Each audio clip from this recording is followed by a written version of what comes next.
먼저 공모주 얘기하기 전에 오늘 네. 꼭 살펴봐야 할 경제 소식 멀스터치 코너 준비되어 있습니다. 지금 기준금리 방금 전에 인상해서 관심들이 있으실 텐데 이성훈 기자, SBS 경제부 이성훈 기자 나와 있습니다. 안녕하세요. 안녕하세요. 안녕하세요. 네.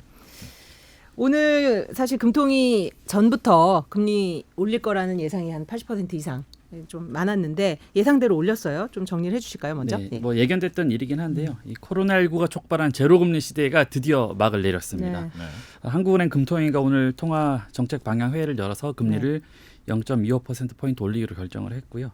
1%가 됐죠. 예, 이제 드디어 제로금리를 맞추고 1%가 네. 됐습니다. 근데 사실 1%라고 하는 게 이게 이제 정상화된 거죠. 어떻게 보면 네. 코로나 시기에 금리를 떨어뜨렸다가 이제 정상화되어가는 과정이라고 볼 수 있고 아직 통화 정책이 본격적으로 긴축 기조로 돌아섰다라고 보기에는 좀 아직은 아닌 것 같습니다. 이게 예정됐던 거라서 안 올렸으면 오히려 시장에 좀 충격이 있었을 것 네. 같다는 느낌이었던 것 같아요. 사실 이제 코로나 전에 우리가 금리가 1.25였거든요. 그러니까 지금 이성훈 기자가 정상화가 아직 안 됐다라는 표현이 아마 그러니까 1.25에서 이제 급격히 내려갔다가 이제 서서히 이제 이 금융 불균형을 해소하는 쪽으로 가고 있다 이렇게 이제 시장은 보고 있는 것 같은데 네. 일단 그 뭐 이유로는 아무래도 이제 대표적으로 인플레 압력이 커졌을 텐데 지금 최근에 이제 뭐 물가도 오르고 어떻습니까 인플레 압력 관련해서? 결국에는 이제 물가 상승과 가계부채 증가가 이제 금리 인상의 가장 큰 이유일 텐데 사실은 좀 경제 상황이 안 좋지 않습니까? 네. 코로나19 재확산 때문에 사실 실물 경제에 좀 위축 우려도 있고 특히 이제 글로벌 공급망 차질이 굉장히 심각한데도 불구하고 이 물가 상승과 가계부채를 이제 그대로 두고 볼 수 없다. 뭐 이런 의지가 좀 담긴 것 같고요. 그 관건은 이제 사실은 이제 이 지금 올렸고 내년에 어떻게 될 것인가에 이제 문제인데 그게 더 관심이죠. 예. 네. 결국에는 왜냐하면 지금 이미 다 시중 금리가 다 반영이 돼 있기 때문에 지금 충격은 덜할 텐데.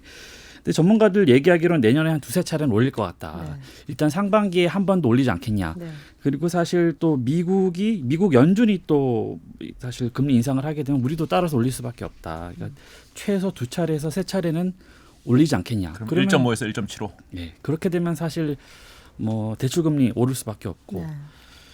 이제 사실 그럼, 예. 맞습니다. 이제 간밤에도 이제 연준이 이제 금융 정상화에 나서는 속도가 그러니까 긴축 시기가 좀 빨라질 거라는 전망들이 계속 나오는 게 물가 상승이 더 커지고 뭐 실업자도 굉장히 줄고 이러다 보니까 연준도 그동안 너무 많이 유동성을 푼 게 아닌가 그거로 인한 이제 과열이 너무 크다 이런 우려가 조금 요새 이제 무게감을 실리는 것 같아요. 그렇게 본다면 우리도 내년에 지금 말씀하신 대로 한 두세 번 더 올릴 수도 있다.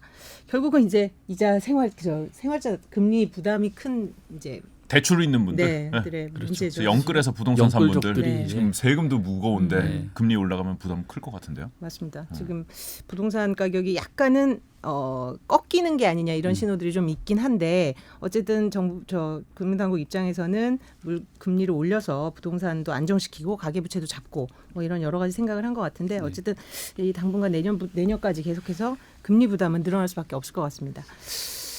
다음 소식을 좀 짚어보죠. 네. 다음 소식은 뭐예요? 삼성전자? 예. 어제 그 삼성이 공식적으로 발표를 했죠. 네. 그 사실은 지난 5월에 첫 한미 정상회담 당시에 우리가 미국에 선물 보따리를 풀지 않았습니까? 뭐 삼성을 포함해서 미국에 엄청난 대규모 투자를 하겠다고 했을 때 삼성전자도 우리 돈으로 20조 원 미국 제2파운드리 공장 짓겠다라고 약속을 했거든요. 네. 그때 이제 바이든 대통령이 땡큐 세 번은 3땡큐를 날렸는데 이번에 이제 텍사스주의 테일럿이 조그만 곳입니다. 거기 네. 이제 투자하겠다고 이제 약속을 하고 확정을 지으니까 이제 테일럿 시장이 이번에 땡큐를 5번 날렸습니다. 5땡큐를 날렸는데 고마울 수밖에 없는 게 이게 4천억짜리예요. 네, 하나에. 어마어마한 그렇죠. 그리고 거죠. 일자리가 예. 뭐 한 8,500개. 뭐 그리고 이제 투자가 단행될 경우에 그 이제 지역 경제에 미친 영향이 워낙 크니까. 그래서 이번에 사실 세제 혜택 같은 것도 많이 줬잖아요. 사실. 네, 그죠? 엄청나게 혜택을 줬기 때문에 네. 사실 삼성에서도 들어가게 된 거고요. 결국에는 이제 파운드리 경쟁이 신호탄에 올렸다. 네. 삼성이 파운드리 더 확대해야 되는 이유가 뭡니까?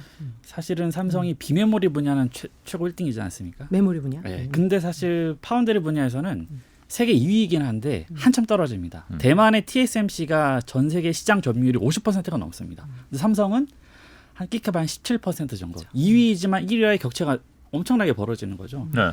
근데 사실 이제 개업 파운드리 수요가 늘어날 수밖에 없는 상황이고 사실 빅테크 업체들이 너도나도 앞다퉈서 내가 반도체 설계 직접 하겠다 이렇게 얘기를 하고 있는 상황이지 않습니까? 그럼 당연히 파운드리의 수요가 늘 수밖에 없고 삼성도 이걸 가만히 지켜볼 수가 없는 거죠. 그래서 비메모리뿐만 아니라 이 파운드리 시스템 반도체 쪽도 우리가 잡겠다. 뭐 이런 목표를 가지고 대규모 투자를 결정을 했습니다. TSMC도 미국에 공장 짓는다 그러지 않았어요? 그렇죠. 예, 그게 문제입니다. 이제 애리조나 삼성만 하는 게 아니라 TSMC도 짓겠다고 하고 인텔 파운드리 한번 했다가 손 뗐다가 이번에 다시 하기로 했거든요. 네. 이제 인텔도 유럽이랑 미국에 공장을 짓겠다고 하니까 이 삼국지라고 할까요? 삼파전이 좀 예상이 되는 상황입니다. 근데 어제 이재용 부회장이 이제 가석방 이후 처음 이제 행보인 그 미국 출장을 마치고 와서 뭐 냉혹한 현실을 보고 마음이 무거웠다 이런 말을 했거든요. 어떤 뜻으로 정치인 같아요. 좀 이런 말. 네. 어떤 현실을 좀 이제 이재용 부회장이 일단 그 전용기를 타고 날아갔다가 전용기를 타고 들어왔거든요. 네. 이제 와서 기자들이 딱 기다렸다 물으니까 뭐 이렇게 얘기하더라고요. 투자도 투자지만 우리 현장의 목소리들, 시장의 냉혹한 현실을 제가 직접 보고 오니까 마음이 되게 무겁네요. 무겁네요. 그래서 기자가 그게 뭔 말인지 궁금하니까 계속 그러니까요. 물어보는데 뭐 앞으로 차차 할 얘기가 뭐 그러니까 딱 기회가 있을 정치인들. 겁니다. 네. 정치인인 줄 알았습니다. 네. 이성호 기자는 이걸 보고 어떤 현실이라고 좀 해석했어요? 결국에는 네. 뭐 이재용 부회장도 느끼지 않았을까. 지금 점점 반도체 경쟁이 치열해지는데 이 미중 패권 갈등 속에서 더욱더 사업하는 환경이 어려워지지 않았습니까? 뭐 왜냐하면 이제 백악관 사람들도 만나고 했으니까 뭐 그런 여러 가지 국제적인 정세도 느끼고 오지 않았을까.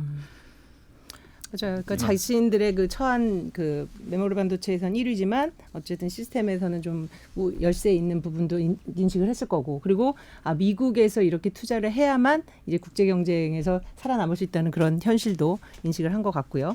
이제 또 앞으로 또 중국하고의 이제 줄타기를 잘 해야 되는데 그런 고민도 있을 것 같고. 쉽지는 않을 수도 있겠다는 생각이 들어요. 우리가 삼성에 대한 그 막연한 믿음이 있잖아요. 삼성이 하면 다 잘하지 뭐 이렇게 생각을 하는데 네. 사실 돌이켜 보면 통신 장비에서도 삼성이 화웨이 빠지고 그 자리 삼성이 먹는 거 아니야? 이런 전망이 있었는데 그렇게 안 됐잖아요. 그렇죠. 결국은. 그래서 파운드리도 뭐 낙관적으로만 볼 수 그렇죠. 있는 건 아니지 않은가? 이제 텍사스주에 짓고 이게 이제 2024년 양산 계획이니까 네. 이제 차근차근 진행이 되고, 근데 그 사이에 또 이제 경쟁자들은 앞서 나갈 테니까 마음이 무거울 수도 있을 것 같다. 그리고 또 어떻게 보면은 삼성이 처음 위기감을 또 강조하면서 본인이 이렇게 필요한 존재라는 것도 그렇죠. 그렇죠. 시장에 또 알리는 알린 그런 거죠. 네. 멘트일 수도 있습니다. 여러 가지 해석을 낳는 단어였는데 나중에 이제 또 어떤 구체적인 말이 나올지 또 지켜보겠습니다. 마지막으로 우리 아주 일반 서민들과 관심 있는 주제 갖고 나오셨네요. 김장 얘기예요. 올해 배추값이 많이 올랐어요, 실제로. 그죠? 예, 배추값이 올랐는데도 김장을 많이 담근다는 뉴스입니다. 사실 뭐 보니까 저희 장모님도 어제 김장을 담그셔가지고 또 김치를 또 주셨는데 김장 다 담그셨나요? 저희는 했어요. 그렇죠. 하셨어요? 네. 저도 하려고 합니다. 어머니랑 동생네랑 모여가지고. 이게 사실은 배추 작황이 좋지 않아서 배추값이 계속 올랐고 네. 겨울 배추 재배 면적이 이제 줄어든 영향도 있고 배추 무름병에 가을 한파까지 겹쳤대요. 거기다가 요소수 대란 있지 않았습니까? 네. 이 운송 비용까지 늘어나서 배추값이 뭐 10kg당 도매 가격 기준으로 한 10,000원이 넘어서 지난해보다 2배 정도 비싼 가격이라고 하더라고요. 아 그래요? 한마디로 금추가 된 건데, 근데 매출은 오히려 늘었대요. 대형마트 업계에 따르면은 뭐 이마트도 그렇고 롯데마트도 그렇고 뭐 100% 가량 그 이상 이제 늘었다고 하는데, 근데 또 이제 김장 하시는 분들이 많은 거죠. 예. 근데 보통 이렇게 배추값 오르고 이러면 좀 포장김치 사 먹고 이런 게 맞는데 올해도 그래요? 근데 포장김치의 매출은 오히려 떨어지고 배추는 많이 팔리고 그에 뭐 마늘이나 김장에 필요한 재료들이 다 많이 팔렸다고 하더라고요. 이게 보니까 이제 위드 코로나로 딱 전환이 되면서 사람들이 이제 3, 4, 5 모여서 이제 김장을 담그는 거죠. 그러니까 작년에는 좀 모이는 게 꺼려지니까 김장도 좀 덜한 거죠, 네. 그죠? 한마디로 이 김장이 위드 코로나의 어떤 핵심 키워드가 된 느낌이에요. 아 그래요? 이건 진짜 의외예요. 네. 네. 코로나 때는 이제 모이는 게 그러니까 뭐 이번에는 김장 안 담그니까 오지 마라 뭐 이렇게 이제 얘기도 했는데 올해는 다시 한번 담가보자. 그래서 다 이제 가족들끼리 모여서 이웃들끼리 모여서 담그는 것 같습니다. 그러니까 예년에 비해서 많이 늘었다 이건 아닌 거잖아요. 그러면은. 그러니까 작년에 비해서 는 거지 뭐 2년 전, 3년 전에 비해서. 그렇죠. 이게 갑자기 확 뛴 건 아니고 이것도 정상화죠, 정상화. 기존의 김장이 갑자기 수요가 줄었다가 예전만큼 코로나 이전만큼 회복을 한 거죠. 기저효과네요, 그러니까. 그렇죠, 기저효과죠. 네.